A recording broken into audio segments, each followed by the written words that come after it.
Don't you worry, we're going to get to the ridiculous, fawning Biden speech responses in a minute. But do you remember last week when Donald Trump said that we're going to have to make life good for our smart people? And then he said Elon Musk, one of America's biggest corporate welfare recipients, is going to give him $45 million a month? We have to make life good for our smart people, you know? We have some smart people. We have to make life good for our smart people. And he's as smart as you get. But Elon endorsed me the other day, and I didn't even know this, he didn't even tell me about it, but he gives me $45 million a month. Well, apparently, Elon himself said that that is a fiction. Fake news. Made Up by the Wall Street Journal. Mr. Musk, are you still going to donate to Trump? Are you still donating $45 million? I'm sorry? At no point did I say that I was donating $45 million a month to Trump. That was a fiction made up by the Wall Street Journal. And speaking of rich guys, why is it that some of the really rich guys have so much trouble communicating? This is George Soros' son, Alex. See if you can figure out what the hell he's trying to say. See if you can count the ums in this 49-second clip. I don't think technology is the fundamental issue in democracy. Democracy is messy. I mean, you know, democracy is about contestation of ideas. It's about plurality. It's about people having different truths, actually. Now, fundamentally, how society lives together civically in those contestations is obviously quite tricky. But I think that if we play too much on this disinformation card, we're taking the responsibility away from ourselves to actually create a narrative that inspires people to vote and to believe, in democracy and democratic institutions. And this is venture capitalist Peter Thiel, co-founder of PayPal, Palantir Technologies, Founders Fund, and one of the first outside investors in Facebook.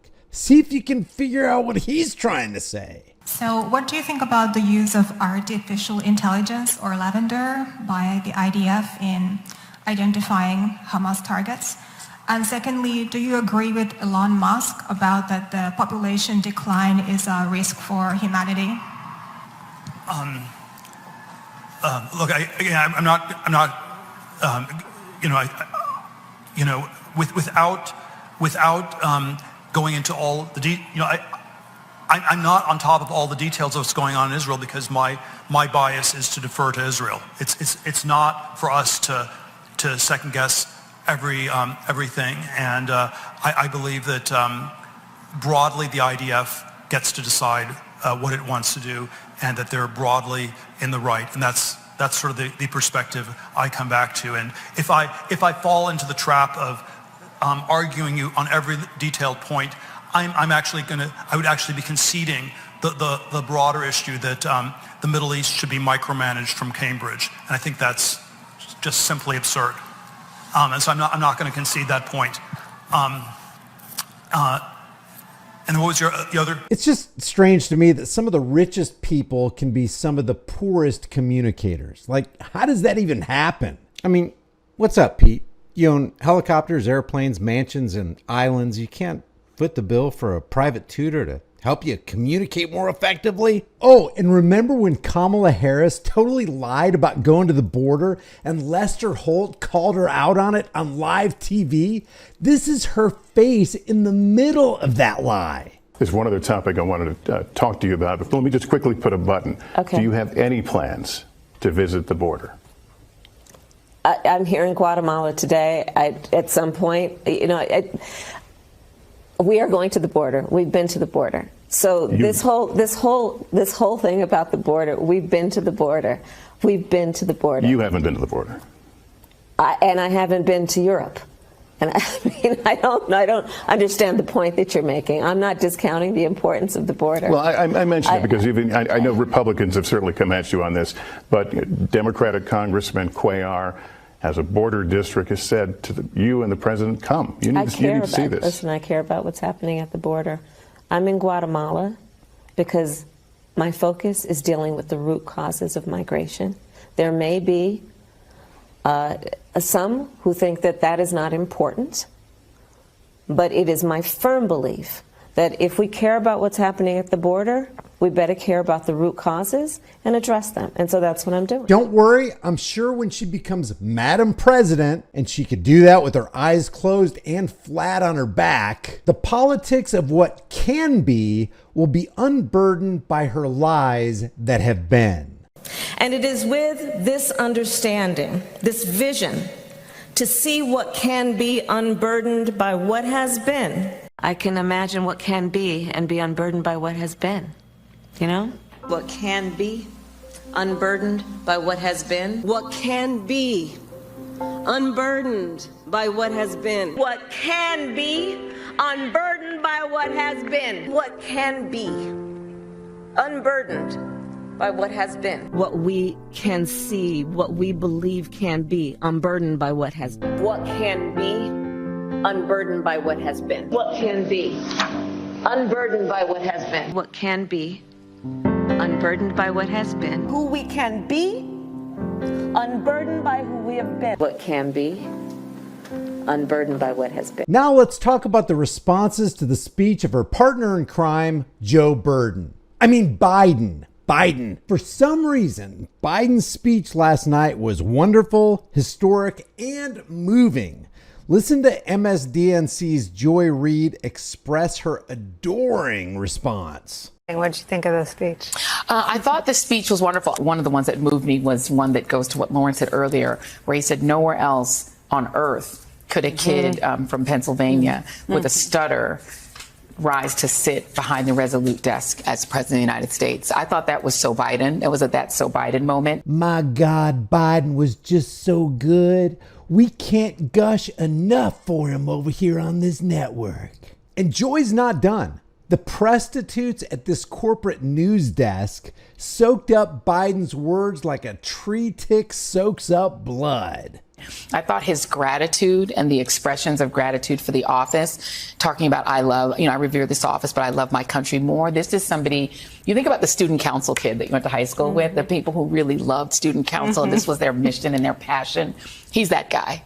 And he's somebody who devoted his life, his whole adult life, to politics. But this was selfless. This was selfless on a level, I think, that's important in a way that we talk about George Washington being selfless and saying, I could keep doing this for me because I think I can, but I'm going to stop doing it because I think that there are choices. They're actually trying to pass Biden off as this pure, devoted, selfless school council kid, as though purity and selflessness could actually exist in the corrupt world of politics. He says there's a time and a place for long years of experience in public life. There's also a time and a place for new voices, fresh voices, yes, younger voices. And that time and place is now. The lines that are so Biden.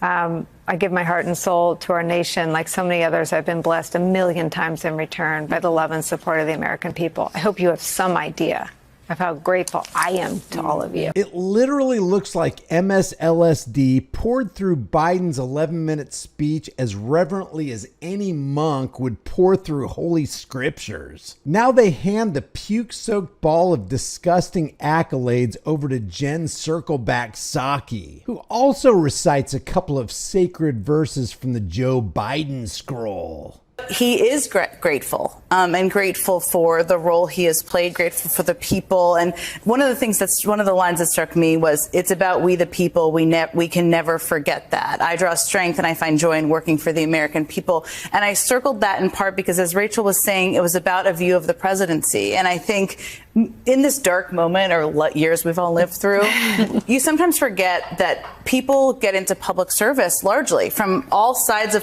the political spectrum because they want to do good. Yeah, that's why politicians join the U.S. military-industrial complex monopoly on force and violence government crime ring, because they want to do good. But Jen Psaki ain't done spewing the BS yet. He very much got into public service because he wants to do good and fight for the people from Scranton. That's who he is.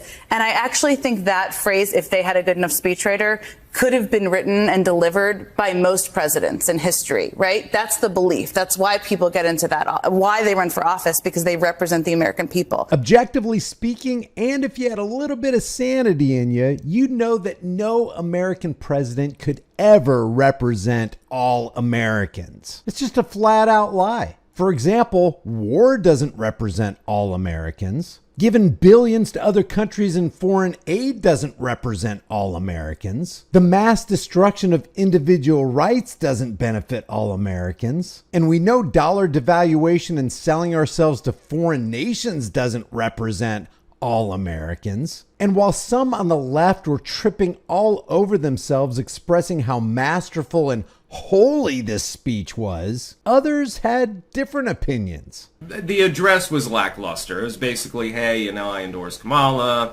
and here's what I'm standing down for the benefit of my nation, and blah, blah, blah, bitty, blah. It's basically just, hey, it's time to pass the torch.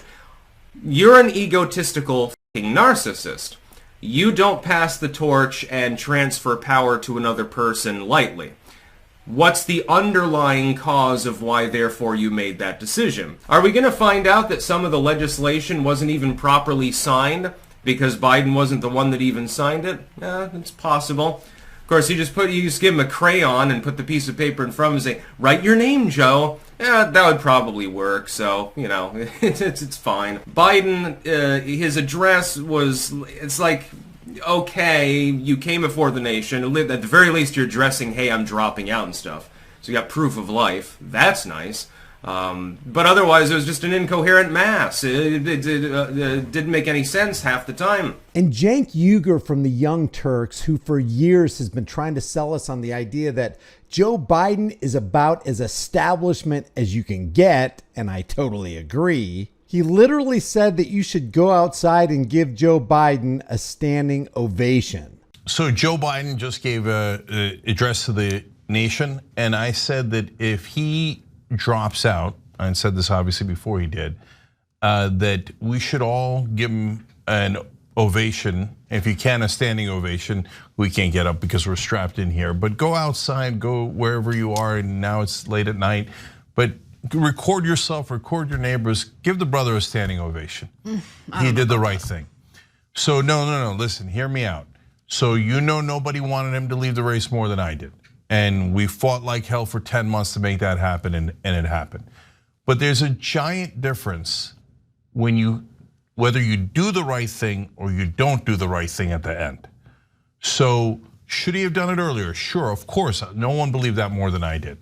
But when push came to shove, Donald Trump would not let go of power, even when he lost an election and it was over. Cenk Uygur is basically saying it's the right thing to hand the keys of the kingdom over to another psychopathic, narcissistic, political parasite, Kamala Harris. I've got more videos coming up, and the BS just keeps getting deeper and deeper. Remember to subscribe to the channel.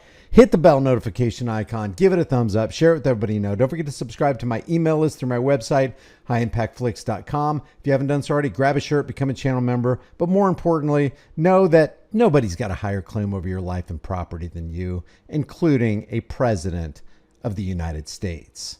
I'll see you in the next video.